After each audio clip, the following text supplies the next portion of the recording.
രണ്ടാം ലോക മഹായുദ്ധം കൊടുമ്പിരി കൊണ്ടിരിക്കുന്ന സമയമാണ്. ആ ഗ്രാമത്തിൽ നിന്ന് 18 വയസ്സ് കഴിഞ്ഞ് എല്ലാവരെയും സൈനിക സേവനത്തിനായിട്ട് വിളിച്ചു. അവരെല്ലാവരും ഒരു റെയിൽവേ സ്റ്റേഷനിൽ വന്ന് തീവണ്ടി കയറി യുദ്ധമുഖത്തേക്ക് പോവുകയാണ്. അവരെ യാത്രയയക്കാനായി അവരുടെ മാതാപിതാക്കളും ബന്ധുമിത്രാദികളും ഒക്കെ വന്നിട്ടുണ്ട്. കാരണം ഇനി ഇവരെ കാണാൻ പറ്റുമോ എന്ന് പോലും അവർക്കറിയില്ല. അങ്ങനെ ഇരിക്കെ ഒരു പ്രായമായ അപ്പൻ തൻ്റെ മകനുമായി 18 വയസ്സ് പൂർത്തിയായ മകനുമായി ഈ റെയിൽവേ സ്റ്റേഷനിലേക്ക് വന്നു. തീവണ്ടി പോകുന്നതിന് മുമ്പ് ഈ അപ്പൻ ആ മകനെ കെട്ടിപ്പിടിച്ചു. അദ്ദേഹത്തിന് എന്തൊക്കെയോ പറയണമെന്നുണ്ട്, പക്ഷേ വാക്കുകൾ തൊണ്ടയിൽ കുടുങ്ങിപ്പോവുകയാണ്.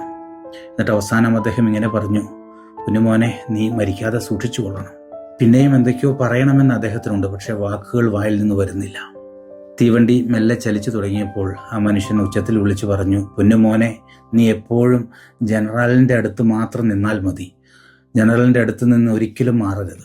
കാരണം അദ്ദേഹത്തിന് അറിയാം, പട്ടാള ജനറൽമാർ, സൈനിക മേധാവിമാർ ഏറ്റവും അവസാനമാണ് കൊല്ലപ്പെടുക. അവരുടെ അടുത്ത് സുരക്ഷയുണ്ടാകും.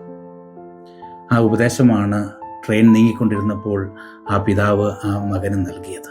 ഈശോ പറയുന്നുണ്ടല്ലോ, ഞാൻ മുന്തിരിച്ചെടിയും നിങ്ങൾ ശാഖകളുമാണ്. നിങ്ങൾ എന്നോട് ചേർന്ന് നിന്നാൽ നിങ്ങൾ ധാരാളം ഫലം പുറപ്പെടുവിക്കും. ഈ നോമ്പുകാലം ഈശോയോട് ചേർന്ന് നിന്ന് ധാരാളം ഫലം പുറപ്പെടുവിക്കാനുള്ള കാലഘട്ടമാണ്.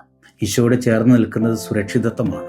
ശത്രുവിൻ്റെ പല ആക്രമണങ്ങളിൽ നിന്നും ഈശോയോട് ചേർന്ന് നാം നിൽക്കുകയാണെങ്കിൽ നമുക്ക് രക്ഷ നേടാനായിട്ട് സാധിക്കും. ഈ നോമ്പുകാലം ഒരു പടി കൂടെ ഈശോയുടെ അടുത്തേക്ക് മുന്തിരിച്ചെടിയോട് ചേർന്ന് നിൽക്കാൻ നമുക്ക് പരിശ്രമിക്കാം.